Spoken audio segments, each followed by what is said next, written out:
Today I will show you how to properly install weather flashing on tiles, rosemary tiles. So it's a bit different than normal concrete tiles.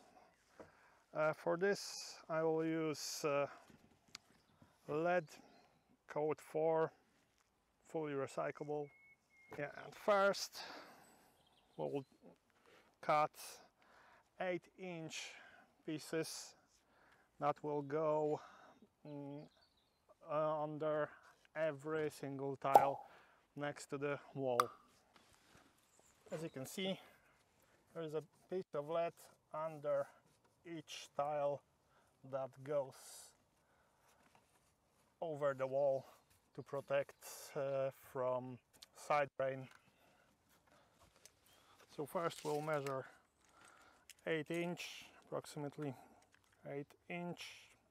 So I'll use centimeters, so 20 centimeters for each piece.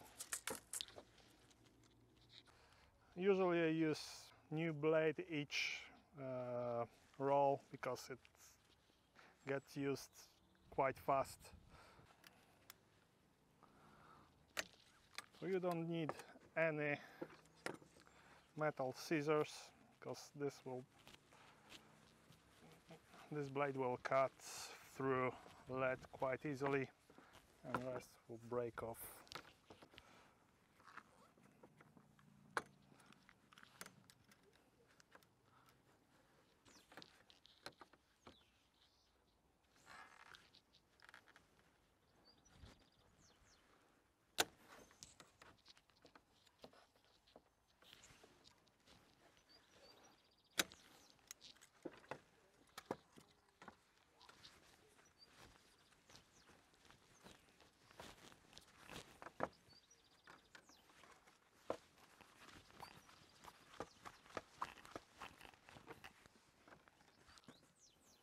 As you can see, I always wear my glasses because in rare occasions those blades snap and can bounce towards your eyes, so always wear this and the gloves, especially when you're using patination oil.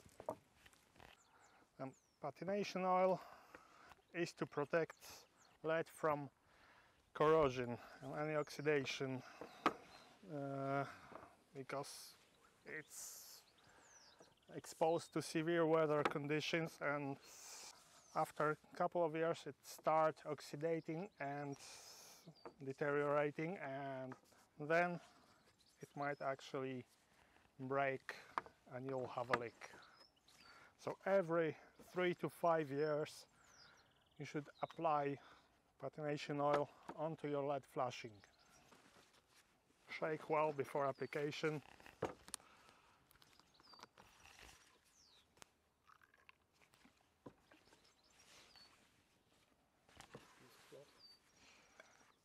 Use soft cloth.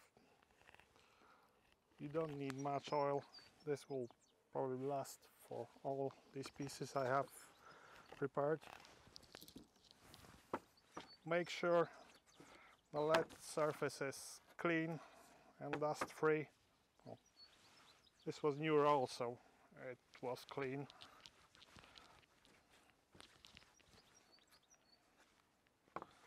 As you can see, this surface wasn't treated, and it changes color on the edges.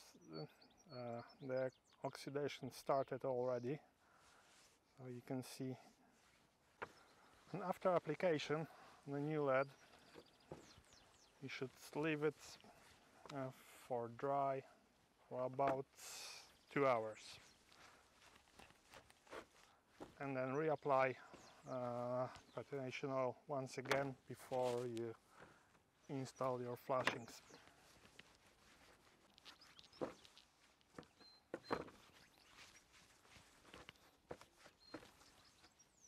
So now I'll bend those pieces of lead to actually go on a tile and to the wall. So in order to do that, I've marked the line approximately 90 millimeters, and I just bend the lead. So on this job we use reclaimed rosemary tiles, as the building is from 1700s and the client actually wants to keep the old cottage look.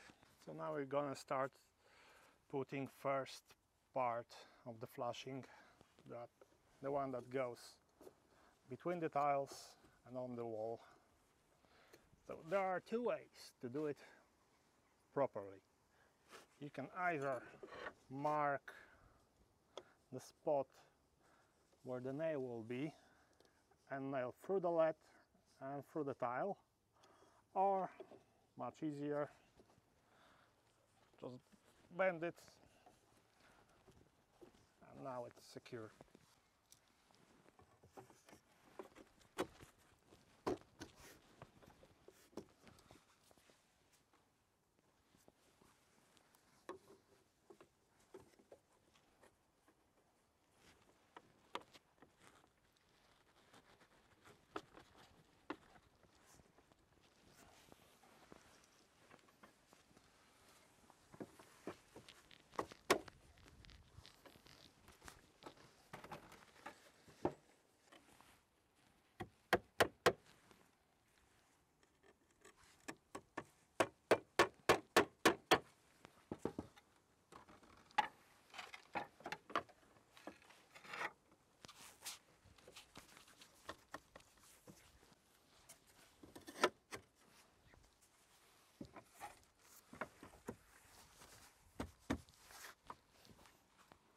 That pieces on every single tile up to the valley.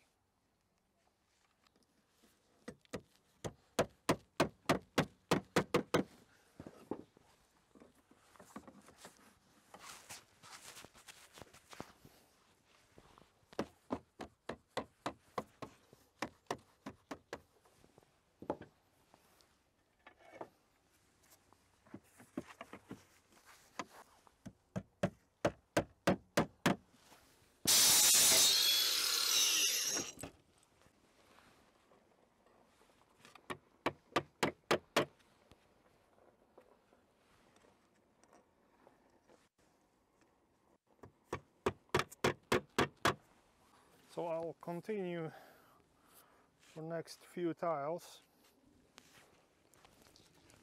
putting that first stage of flushing, and then I will show you how I install the second part that goes in the wall over this and covers part of the tiles to make it completely waterproof. So now I'm measuring the length of second part of the flashing. As you can see, we'll have approximately 1 meter.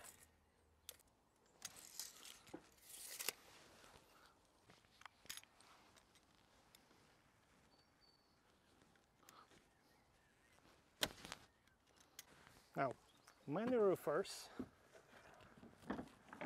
will make a cut in the mortar between the bricks and then mark the lead and cut it like that, bend it and push it between the bricks. I'm not a big fan of that method because as lead, as any other metal, contracts and expands on the changing temperatures. So in time it will break the mortar off.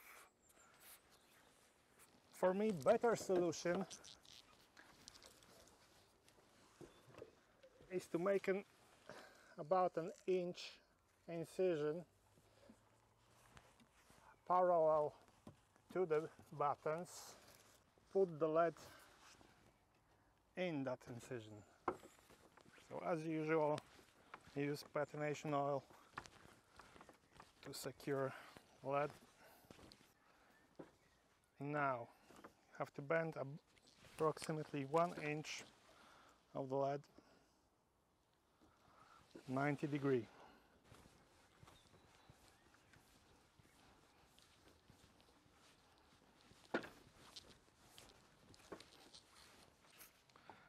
And now, knowing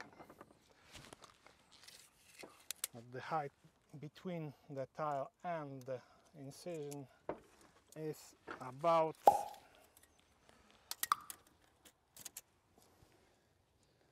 90 millimeters, we'll bend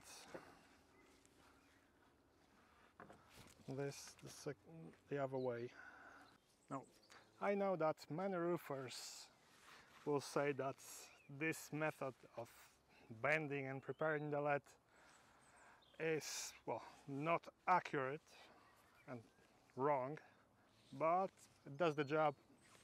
You don't need specialized tools to actually bend the lead, because it's, like I said, it is extremely pliable material. Now I'm putting the lead in its place.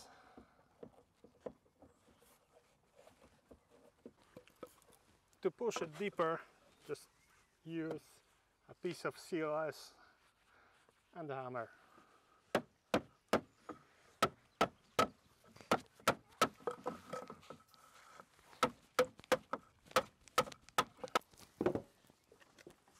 To secure that piece of lead in the wall, I'll use special lead clips that will actually hold the lead in position.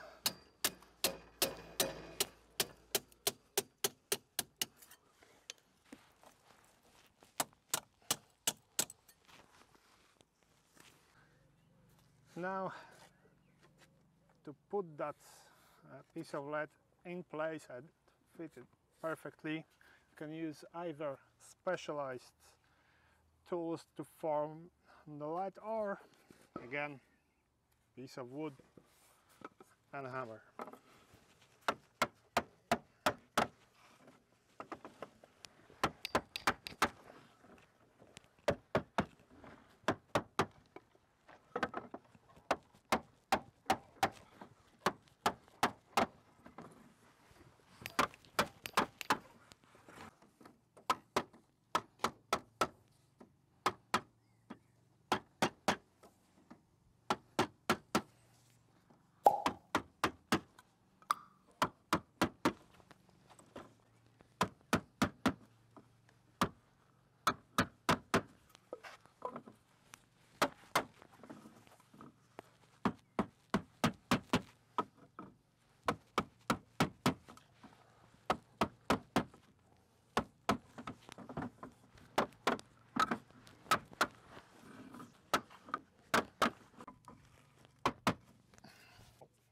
Because whole render will be changed on that house, I'll just cut that piece of lead. I'll leave the rest as it is.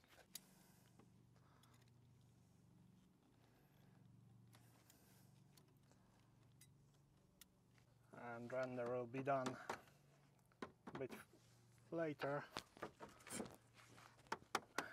I'll just do that for now.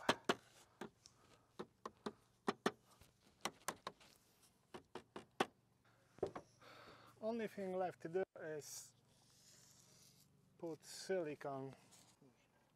So now I will apply good quality outdoor silicone in that gap, so it will be watertight and it will hold lead in position.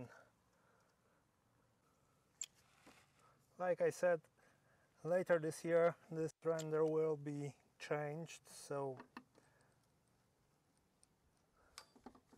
just want to make sure till that day this is waterproof, because I'll have to come back and inspect everything after render is done. Smooth it. And this part of flushing is now ready. After the silicone is dry and everything else is done, I'll wipe that flushing once again with the patination oil, and it will last for 3 to 5 years.